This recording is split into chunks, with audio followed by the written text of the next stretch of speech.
Semoga anak-anakku tetap sehat dan semangat dalam mengikuti proses pembelajaran daring pada hari ini. Harapan Ibu Guru, semoga anak-anakku tetap semangat dan tidak mengurangi fokus dalam memahami materi yang akan kita pelajari pada pertemuan kali ini.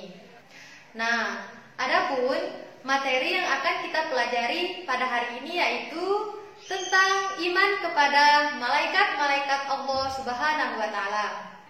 Namun sebelum itu, Bu Guru akan menyampaikan kompetensi dasar, indikator pencapaian kompetensi, dan tujuan pembelajaran yang harus dicapai oleh peserta didik. Dan mohon simak penjelasan berikut ini.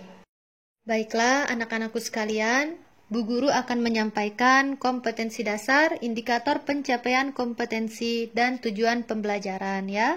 Pertama, kompetensi dasar atau KD 1.4, beriman kepada malaikat-malaikat Allah Subhanahu wa Ta'ala. Kemudian KD 2.4, menunjukkan perilaku disiplin sebagai cerminan makna iman kepada malaikat. KD 3.4, memahami makna iman kepada malaikat berdasarkan dalil nakli. Kemudian KD 4.4, menyajikan contoh perilaku yang mencerminkan iman kepada malaikat Allah Subhanahu wa Ta'ala. Selanjutnya IPK ya, indikator pencapaian kompetensi. Anak-anak sekalian bisa lihat ya, ada IPK 1.4, 1, 2.4.1 dan seterusnya, bisa dilihat ya. Kita lanjut saja ke tujuan pembelajaran. Nah, ini merupakan salah satu hal terpenting ya dalam proses pembelajaran, yang dimana peserta didik harus mencapai tujuan pembelajaran yang telah dirumuskan ya. Bisa dilihat melalui metode kontekstual, peserta didik mampu pertama menyebutkan pengertian iman kepada malaikat Allah Subhanahu wa Ta'ala. Kedua, menyebutkan dalil nakli dan akli iman kepada malaikat. Yang ketiga, menjelaskan tugas-tugas malaikat. Yang keempat, menjelaskan sifat-sifat dan perilaku malaikat. Yang kelima, menerangkan keterkaitan tugas malaikat dengan perbuatan. Yang keenam, mengidentifikasi perilaku beriman kepada malaikat. Yang ketujuh, menunjukkan contoh perilaku beriman kepada malaikat. Dan terakhir ya, melaksanakan perintah Allah atas dasar iman kepada malaikat. Kemudian Bu Guru akan menyampaikan tahapan kegiatan yang akan kita laksanakan pada pertemuan kali ini. Nah, di sini ada 5 materi yang akan Bu Guru jelaskan.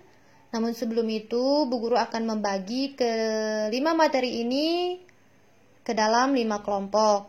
Dan nanti pada proses pembelajaran Bu Guru akan membagi 5 kelompok.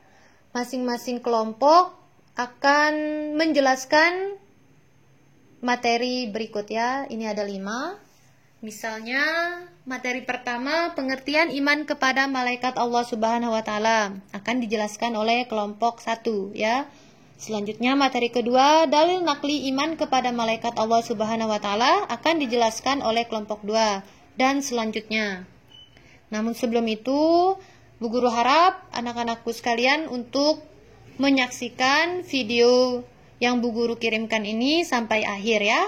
Karena di akhir proses nanti Bu Guru akan memberikan tugas, dan tugas ini terkait dengan tugas kelompoknya tentang membuat video presentasi terkait materi yang telah Bu Guru bagi ya. Seperti tadi, contoh misalnya kelompok 1, pengertian iman kepada malaikat, dan selanjutnya ya. Semoga dapat dipahami. Nah, kali ini kita akan membahas materi tentang iman kepada malaikat-malaikat Allah Subhanahu wa Ta'ala. Ada yang tahu apa itu malaikat?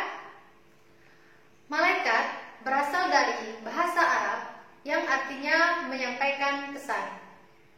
Menurut agama Islam, malaikat adalah makhluk ciptaan Allah yang gaib dan diciptakan dari nur atau cahaya. Adapun pengertian iman kepada malaikat Allah Subhanahu wa Ta'ala artinya percaya dengan sepenuh hati bahwa malaikat-malaikat Allah Subhanahu wa Ta'ala itu ada. Dan iman kepada malaikat-malaikat Allah Subhanahu wa taala termasuk rukun iman yang kedua. Dalil nakli tentang iman kepada malaikat-malaikat Allah Subhanahu wa taala salah satunya terdapat dalam Quran surat Al-Anbiya ayat 19 sampai 20 yang berbunyi: A'udzu billahi minasy syaithanir rajim. Bismillahirrahmanirrahim. Walahu man fis samawati wal ard wa man 'indahu la yastakbiruna 'an 'ibadatihi wa la yastahsirun. Yusabbihuna al-laila wan-nahara la yafturun. Shadaqallahul azim.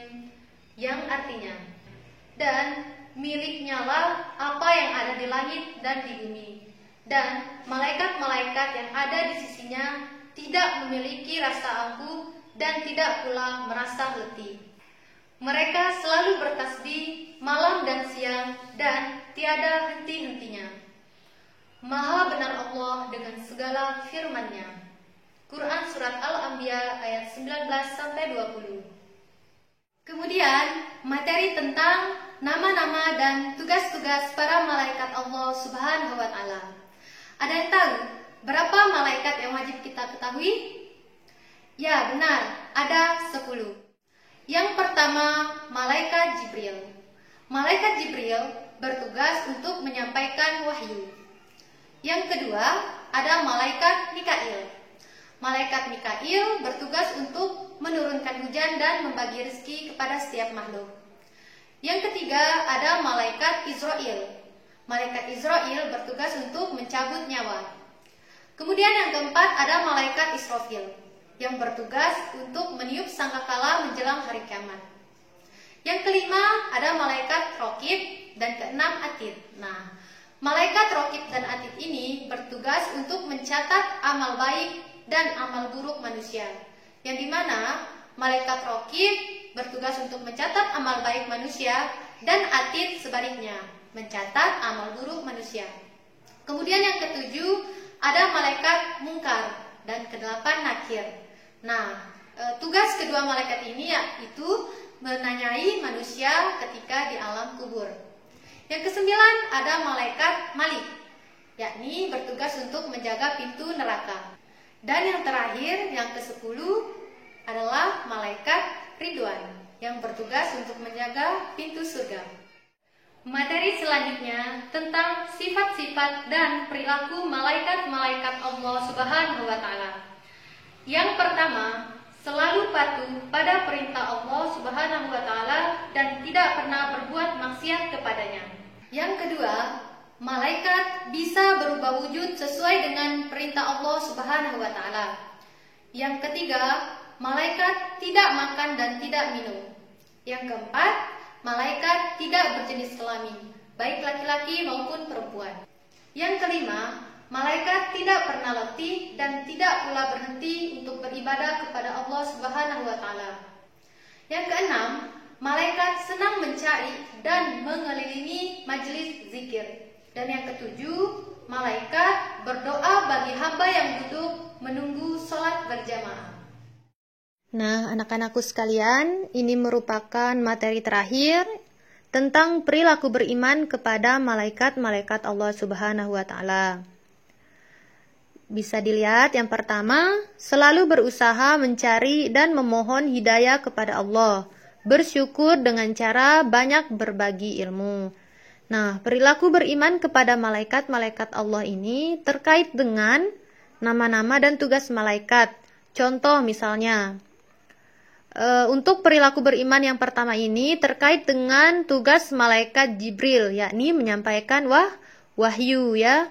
Nah, di sini diharapkan peserta didik mampu berperilaku seperti malaikat Jibril, yaitu dengan cara ya berusaha mencari dan memohon hidayah kepada Allah. Selanjutnya yang kedua, berusaha secara maksimal untuk mencari rezeki yang baik dan halal. Nah, ini terkait dengan perilaku malaikat Mikail yang bertugas menyampaikan rezeki dan mengatur turun hujan ya.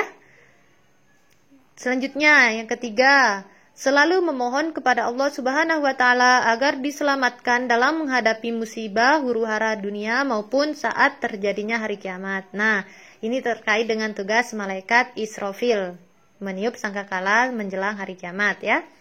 Keempat, kaitan dengan tugas malaikat apa? Israel, karena di sini berusaha mempersiapkan diri untuk menghadapi kematian, selalu berdoa agar terhindar dari siksaan sakaratul maut ketika ajal menjemput. Nah, lanjut. Selalu memohon kepada Allah Subhanahu wa taala agar dilapangkan di alam kubur dan diringankan dari siksa kubur. Nah, ini berkaitan dengan tugas malaikat Munkar dan Nakir ya. Dan tugasnya menanyai di alam kubur. Nah, kita kaitkan dengan perilaku beriman kepada malaikat. Kemudian selalu memiliki niat baik dalam segala perbuatan, baik ucapan maupun perbuatan. Nah, ini terkait dengan tugas malaikat Raqib, mencatat amal baik ya. Kemudian selanjutnya menjauhi niat buruk, perkataan yang kotor, perbuatan yang jelek, dan menjauhi perilaku tercela, terkait dengan tugas malaikat Atid ya. Lanjut, selalu memohon kepada Allah Subhanahu wa taala agar masuk surga dengan aman, menciptakan kedamaian dan ketentraman di dunia ini. Ini terkait dengan tugas malaikat Ridwan ya, yang menjaga pintu surga. Terakhir, selalu memohon kepada Allah agar terhindar dari siksaan api neraka. Jelas, perilaku ini terkait dengan tugas malaikat Malik, yakni menjaga pintu neraka ya. Nauzubillah, semoga kita terhindar ya dari siksaan api neraka. Amin amin ya rabbal alamin. Nah, anak-anak sekalian, itulah ya penjelasan materi tentang iman kepada malaikat-malaikat Allah Subhanahu wa taala. Jika ada yang kurang jelas dan belum dipahami dari penjelasan Bu Guru, boleh ditanyakan via grup ya, nanti setelah kalian menyaksikan video Bu Guru. Baiklah anak-anakku sekalian, seperti yang telah Bu Guru jelaskan di awal bahwa masing-masing kelompok tugasnya membuat video presentasi terkait materi iman kepada malaikat-malaikat Allah Subhanahu wa taala. Yang dimana mekanismenya kelompok 1 ya menjelaskan tentang pengertian iman kepada malaikat Allah Subhanahu wa taala. Kemudian kelompok 2 ya mencari dalil nakli iman kepada malaikat Allah Subhanahu wa taala, dan seterusnya ya, kelompok 3 sampai kelompok 5. Sesuai dengan kelima materi ini ya, bisa diperhatikan. Ada 5 materi dan tugasnya dikumpul minggu depan ya. Kirimnya ke WA grup saja atau bisa di-upload ke YouTube dan linknya kirim ke WA grup. Itu saja ya, semoga dapat dipahami. Baiklah anak-anak sekalian, itulah penjelasan materi tentang iman kepada malaikat-malaikat Allah Subhanahu wa taala. Semoga apa yang telah Bu Guru sampaikan dapat dipahami oleh kalian semua. Dan yang terpenting adalah kalian dapat menerapkan perilaku beriman kepada malaikat-malaikat Allah Subhanahu wa taala dalam kehidupan sehari-hari. Pesan Bu Guru tetap jaga kesehatan dan membiasakan pola hidup sehat. Sekian, terima kasih atas perhatiannya dan mohon maaf atas segala kekurangan. Akhirul kalam, wassalamualaikum warahmatullahi wabarakatuh.